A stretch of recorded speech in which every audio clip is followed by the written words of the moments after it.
ना सकाळी सकाळी खूप छान कबूतर असं समोरच्या बिल्डिंगवर येऊन बसलं होतं आणि तो इतकं सुंदर आवाज पण करत होता. मी पण त्याला चुचू चुचू चुचू करत होते, पण त्याचं काय माझ्याकडे लक्षच नव्हतं. अजून एक होतं, पण ते मी आलेली पाहायला की ते उडून गेलं आणि हे मस्त ठोंब्यासारखं बसून राहिलं. जाय, मी काय तुला काय करायचं ते कर, मी इथनं हालत नाही असं म्हणतो. पण मी कशाला बाळा तुला काय करू, तू तिथेच निवांत बस.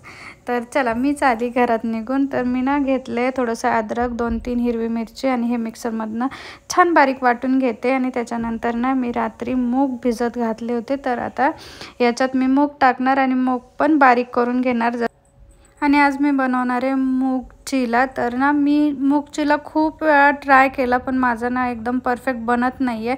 सगळी तर प्रोसेस मी म्हणजे व्यवस्थित करते, खूप सारे व्हिडिओज बघितले, त्यानंतर म्हणजे प्रत्येक वेळी बघते, बनवते, आणि पण प्रत्येक वेळी माझ्याकडनं होतच नाही जसं पाहिजे तसं. एकतर तो खूप सॉफ्ट होतो आणि मधनंच तो पलटताना तुटतो. तर इथे बघा सगळं पाणी टाकून, जेवढं पाणी लागेल तेवढं टाकून मूग छान बारीक वाटून घेतले. त्यानंतर चवीपुरतं मीठ टाकलं आणि बस आपल्याला एवढंच याच्यात टाकायचं आहे. सगळं मस्त मिक्स करायचं आणि डोसा तव्यावरती आपल्याला हे बॅटर टाकून छान याचे डोशासारखे चिले बनवायचे. तर पहिल्यांदा तवा छान तापवला, तेल टाकलं आणि मस्त बॅटर टाकलं. बॅटर टाकेपर्यंत ते व्यवस्थित असतं, पण ते उलटतानाच माझ्याकडनं काय होतं काय माहिती.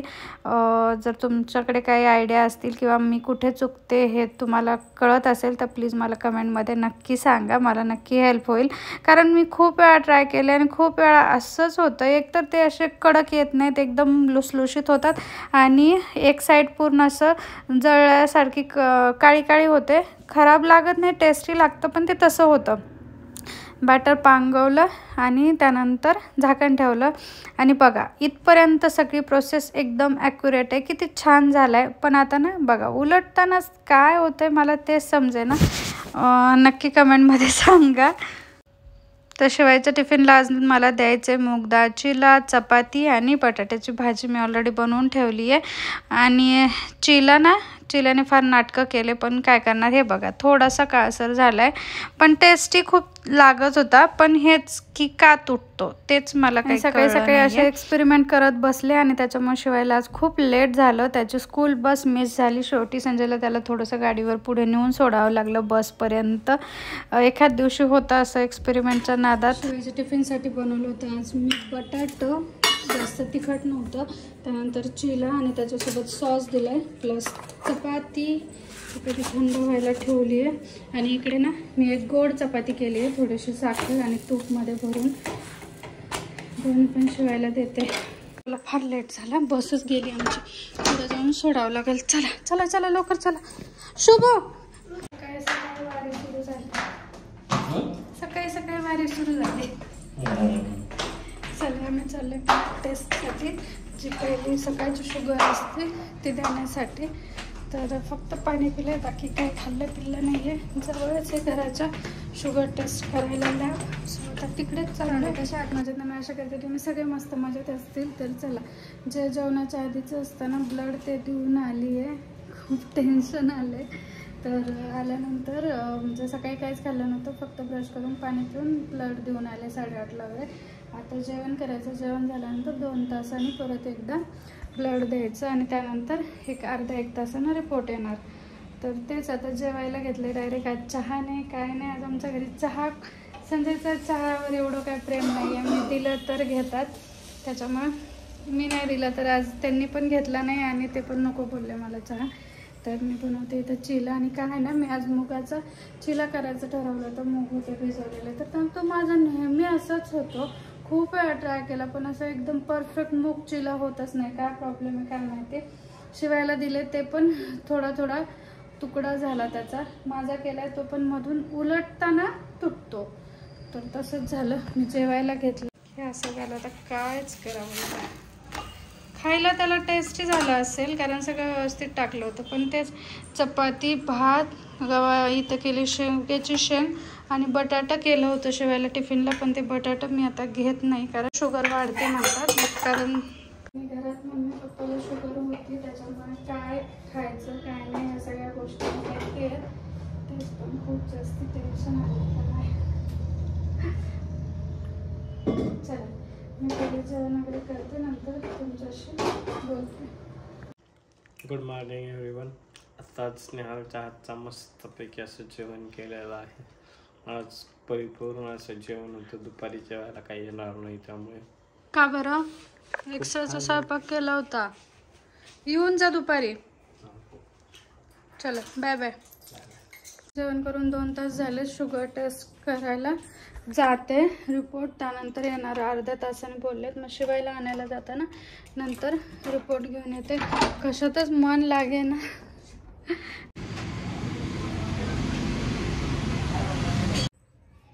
आले ब्लड देऊन कचकन घुसवतात. एवढं रक्त काढतात बापरे. आणि त्याच्यात माझं हिमोग्लोबिन पण कमी झाले. एवढं टेन्शन आलंय ना, काय करावं समजा. मी तर काहीच नाही. सकाळपासून मला नुसतं असं धडधड धडधड होते. असं गेले 2-3 दिवस पण होते, पण आज जरा जास्तच होते. आज जरा टेस्ट केली ना, त्याच्यामुळे मला काही सुधरे ना. जेवण पण गेलं नाही. मी जेवण करायला बसले पण मला जेवावं सुद्धा वाटलं नाही. मी परत सगळं ठेवून दिलं आणि अर्धी चपाती खाल्ली, थोडा भात खाल्ला आणि एक सफरचंद खाल्लं. म्हणलं मला जेवायला पण नको. इच्छाच होय ना. त्यात ब्लड देऊन आले. सकाळी ह्या हातातलं घेतलं, आता ह्या हातावर घेतलं. घरी आले. एक अर्ध्या तासाने रिपोर्ट भेटतील म्हटले. अर्ध्या तासाने परत जाते. मन कशात लागे ना. तुम्हालाही मी बोर करून सोडले 2-3 दिवसापासून. सॉरी. काय करणार. चला मग काय म्हणतात ना, माणसाचं म्हणजे एखादं काय डोक्यात चालू असेल ना तर तेच विचार सतत असतात. आणि किती टाळलं ना आपण पण त्याविषयी बोलायचं नाही, पण नेमकं तेच आपल्या तोंडातून निघत राहतं. तसंच माझं झालं. डोक्यात तेच आहे तर सारखं तेच बोलतीये. कशातच लक्ष लागना गेले. तर चलो आता स्वामींच्या भरोशावर जे काय होईल ते. महाराजांना सांगितलंय शुगर निघू देऊ नका म्हणून. चला. आणि महाराज माझ्या पाठीशी नेहमी असतात. होईल सगळं व्यवस्थित. चलो. नाही निघणार शुगर. बी पॉझिटिव्ह. ऑलवेज पॉझिटिव्ह बोललं पाहिजे, म्हणजे आपल्या आजूबाजूला पण सगळं पॉझिटिव्ह घडतं. मी नेहमीच म्हणते. तर चला. नाही ना शुगर बिगर काय नसतं. आत्ता कुठं माझं वय आहे काही सगळं झेलायचं. अजून तो किती लाईफ पडलंय, किती एन्जॉय करायचंय, किती काय काय कामं करायचेत. आयुष्यात आलोय, मागे काहीतरी सोडून जायचंय सगळ्यांसाठी. आणि आत्तापासून शुगर करत बसले तर काय होणार आहे. आणि जरी शुगर आली ना तरी पण मी निराश होणार नाही, हताश होणार नाही आणि खचून जाणार नाहीये. आणि म्हणतात ना असं बाऊ करणार नाही. आपण जेवढं एखाद्या गोष्टीपासून लांब पळत राहिलो, बाऊ करत राहिलो ना, ती तेवढीच गोष्ट आपल्या अंगावर येते. त्याच्यामुळं विचार करायचा नाही त्या गोष्टीचा. आणि माझं जे पहिले लाईफ होतं, जसं मी जगतीये, जसं मी काम करते त्याप्रमाणे सगळं मी करत राहणार आहे. कदाचित माझं जागरण खूप जास्ती होतंय, खूप जास्ती कामाचा लोड घेते, त्याच्यामुळे कदाचित हे सगळं होत असेल माझ्यासोबत. रोज मी 12च्या नंतरच झोपते. 12 ते 2च्या मध्ये झोपते आणि 6 वाजता तर उठावं लागतं. त्या झोपेमुळेच कदाचित असं सगळं होत असेल. थोडंसं ते पण लवकर झोपायचा प्रयत्न करते. थोडंसं जर वाटत असेल तर यूट्यूब थोडे दिवस ब्रेक घेते किंवा व्हिडिओज थोडेसे उशिरा टाकते. असं काहीतरी करते. काहीतरी करावंच लागेल ना थोडे दिवस काळजी घेण्यासाठी. तर चला. नमस्ते मंडळी. आणि ना आता मी स्टार्ट केले 4 दिवसानंतर. त्या दिवशी रिपोर्ट आले आणि त्यानंतर माझा अजिबात काहीच करण्याचा मूडच राहिला नाही. पूर्ण दिवस मी रडून काढला. सगळ्यांना फोन केले, जेवढे माझे म्हणजे हितचिंतक आहेत त्यांना सगळ्यांशी बोलून घेतलं. थोडंसं मन मोकळं केलं. खूप जास्ती रडले, खूप जास्ती विचार केला. आणि तो दिवस भयानक गेला माझ्यासाठी.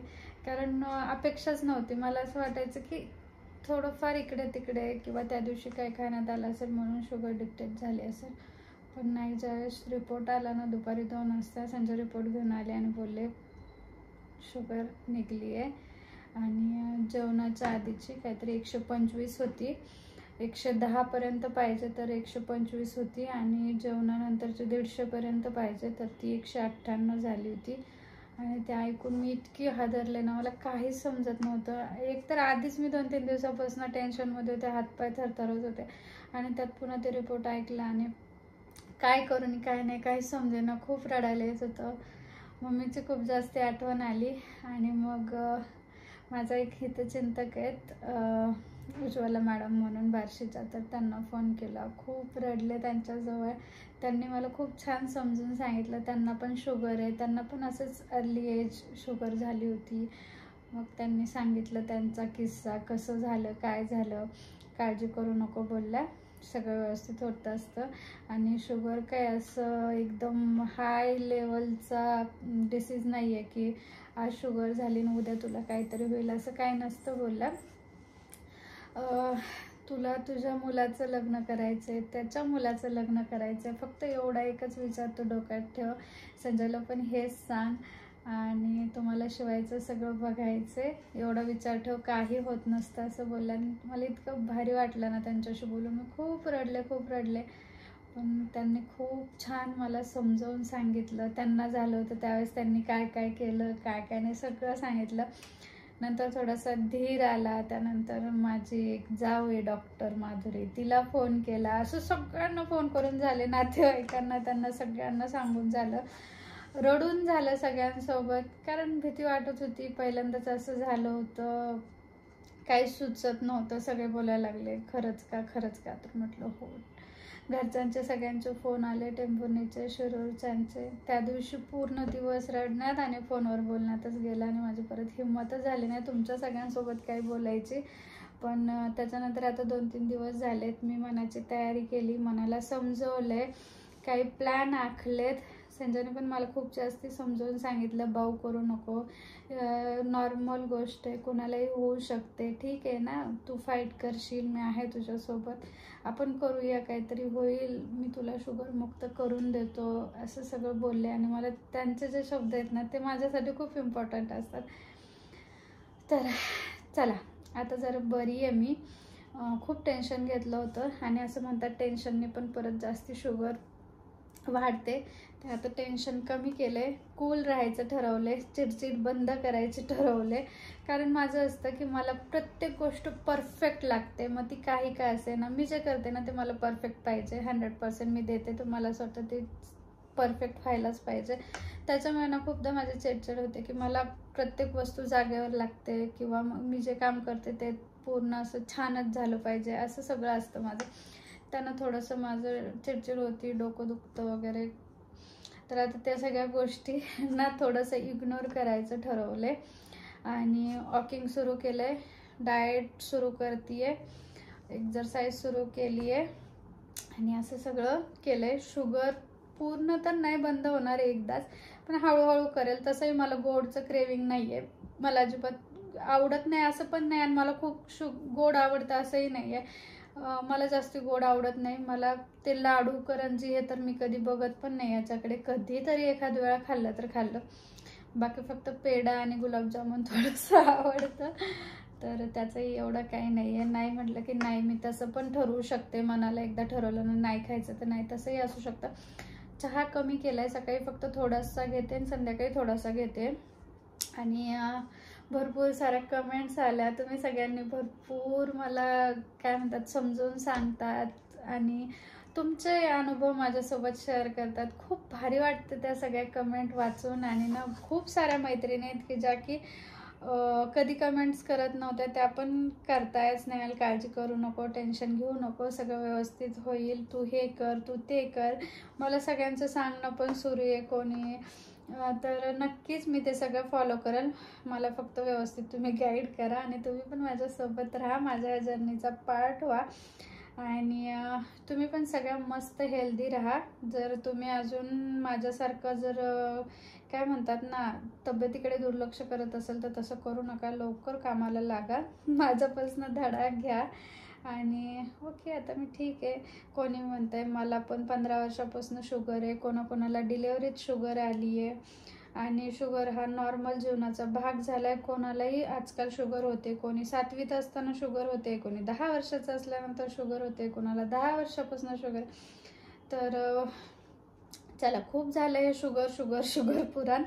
आता शुगर पुराण आपण बंद करूया. हा व्हिडिओ मला वाटतं ह्या शुगर पुराणवरचा शेवटचा असेल. उद्यापासून मी फ्रेश जसं माझं पहिलं रुटीन होतं त्याप्रमाणे जगण्याचा प्रयत्न करणार आहे. आय नो थोडंसं डिफिकल्ट असणार आहे, सुरुवातीला थोडासा मलाही त्रास होणार आहे, पण बोलतात ना केल्यानं होत आहे, तर अवघड काहीच नसतं. सुरुवात तर मला कधी ना कधी करावीच लागणार आहे.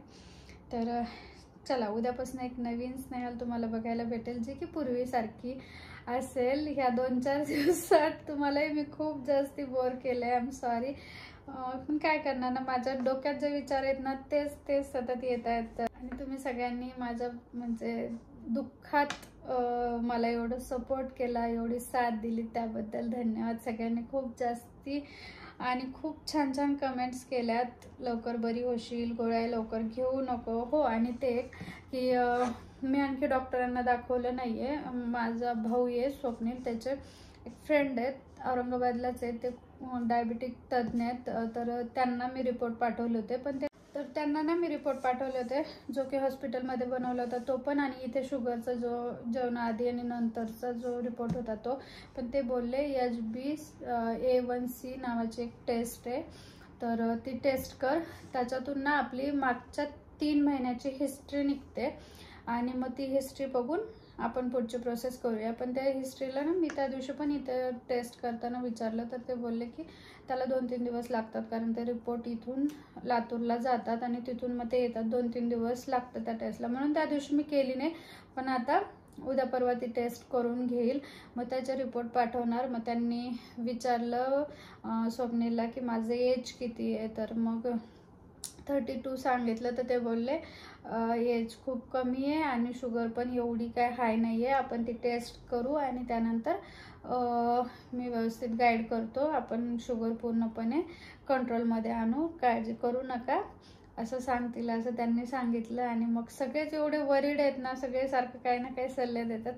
तर मग ती एक टेस्ट करून घेते आणि बघू त्याचा एक काय रिझल्ट येतो आहे, आणि त्यानंतर परत ते काय सांगतायत. आणखी तर गोळ्या औषध सुरुवात केली नाही, कोणत्या डॉक्टरांकडे डायबिटीससाठी गेली नाही, आणि मला काही त्रास पण होत नाही आहे, फक्त एन्झायटी झाल्यासारखी होती. म्हणजे काय ते आता माइंडमध्ये सेट झाले ना शुगर आहे, मग त्याचं मला वाटतं थोडंसं मानसिक मला असं दडपण आल्यासारखं झाले का काय की, कारण अचानकच मला असं वाटतं माझं डोकं दुखतंय, मला वाटतं चक्कर येते की काय, मला असं वाटतं खूप जास्त भूक लागली. आधी काहीच होत नव्हतं, आणि जसं कळलंय ना तसं हे सगळं सुरू झालंय, तर ते एन्झायटी झाली असेल मे बी. तर चला, आता मी ठणठणीत बरी आहे, आणि जे काही मला त्रास करून घ्यायचं होतं, रडायचं पडायचं होतं, ते सगळं त्या दिवशी करून झालंय. त्याच्यानंतर आता मी रडणार नाही आहे, फाईट करणार आहे आणि लवकरच याच्यातून बाहेर पडणार आहे. तर चला, तुम्ही माझ्यासोबत नक्कीच असाल, माझी अशी खात्री आहे. तर चला, तर मग ह्या व्हिडिओचा एंड करते. कसा वाटला व्हिडिओ कमेंटमध्ये सांगा, आणि अर्थातच तुम्ही पण सगळे जागरूक व्हा, स्वतःच्या हेल्थसोबत हेळसाळ करू नका. वर्षातून एकदा तरी हेल्थ चेकअप करा. आपण काय म्हणतो की हेल्थ चेकअप केलं की नसते रोग आपल्या पाठीशी लागतात, पण असं नसतं, ते ऑलरेडी आपल्यात असतात. आपण टेस्ट केल्यानंतर उलट लवकर आपल्याला कळल्यानंतर त्याचा काहीतरी उपचार पण होतो ना, त्याने आपण लवकर बरे होतो. त्याच्यामुळे असं म्हणू नका की मला काय धाड भरली, मला काय होते, कशाला ते मेडिकल टेस्ट करायची, उगीच नसते आजार मागं लागून घ्यायचे, डॉक्टर काय पण सांगतात, असं नसतं. तर सगळ्यांनी वर्षातून एकदा तरी मेडिकल चेकअप करून घ्या, आणि जे काही तुम्हाला प्रॉब्लेम्स असतील ते लवकरात लवकर सॉल्व्ह करा. जीवन खूप सुंदर आहे, आणि आपल्या फॅमिलीसाठी आपण खूप इम्पॉर्टंट आहेत, तर त्यांच्यासाठी आपल्याला जगायचे. तर चलो, बाय बाय.